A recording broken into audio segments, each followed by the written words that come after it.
Everything you know about the birthplace of wine is wrong, buried underground for 8,000 years straight. In a village south of Tbilisi, archaeologists found clay jars covered in carved grapes, 8,000 years old. That makes this the oldest confirmed evidence of wine on Earth. Older than the wheel, older than writing itself. These people were barely past hunting and gathering, yet they were already making wine on purpose. And the pollen buried in the soil proved wild grapevines covered these hills long before any vineyard existed. Researchers dated the discovery to between 6,000 and 5,800 years before the Common Era. That predates the pyramids at Giza by well over 1,000 years of human history and civilization. This pushed the entire known timeline of winemaking back by nearly 1,000 years in a single announcement. But this was never the first fermented drink on Earth. That title likely belongs somewhere else entirely. In ancient China, residue in pottery jars pointed to a fermented mix of rice, honey, and hawthorn fruit. That evidence dates back roughly 9,000 years, older than anything found near the Georgian capital. So the real claim here is sharper. This is the first pure grape wine ever confirmed anywhere on Earth. Every bottle of red or white wine today traces its core process back to this exact ancient chemistry. Not to France, not to Italy, not to Greece, but to a quiet valley most people cannot locate on a map. And this 8,000-year-old method never actually disappeared. People still practice it today, unchanged. At the center of that survival sits one object, unlike anything used for wine anywhere else in the world.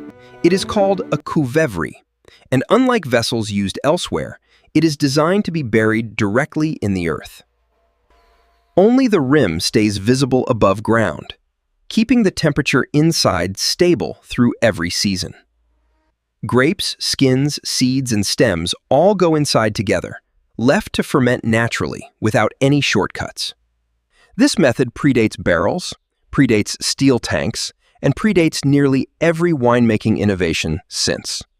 Across the country today, winemakers still bury these same clay vessels and ferment wine exactly this way. This small nation today holds more than 500 distinct local grape varieties within its own borders. That kind of genetic diversity does not appear overnight. It takes millennia of steady, careful cultivation. This region sat directly in the path of nearly every major empire that ever moved through the Caucasus.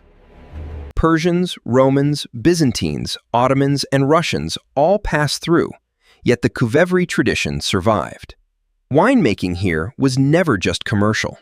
It was buried in family courtyards, sacred to daily life itself. In 2013, this tradition was formally recognized on the world stage for the very first time. In 2021, the qvevri itself received a formal protected geographical status under international law. Science, culture, and law had all quietly converged on the exact same 8,000-year-old conclusion. So why did most of the world only learn about this within the past few short decades, not centuries ago? For most of the 20th century, this region sat locked deep inside a much larger political union. Western researchers had almost no access to these sites, and the isotope technology needed did not yet reach here. Local scientists already suspected the true age of this tradition, long before modern testing could confirm it. Only after independence and years of rebuilding scientific partnerships did international teams finally arrive. This was never a secret kept on purpose. It was simply isolated, right when modern science needed access most. The world was not blind to this history. The world was, quite literally, locked out of it for decades. Today, winemakers there will tell you they never revived this tradition. They simply never stopped practicing it. Visitors can still watch grapes crushed by hand and lowered into the same buried clay vessels used millennia ago. Modern wineries worldwide now study this exact method, chasing flavors that steel tanks simply cannot replicate. In a strange twist, the oldest winemaking technology on Earth is now considered cutting edge once again. So the next time wine gets poured anywhere in the world, its true origin traces back to this exact valley. Not to a famous European vineyard, not to a well-marketed wine region, but to a quiet hillside near Tbilisi. If a discovery this significant stayed hidden for decades, what other histories are still waiting to be found?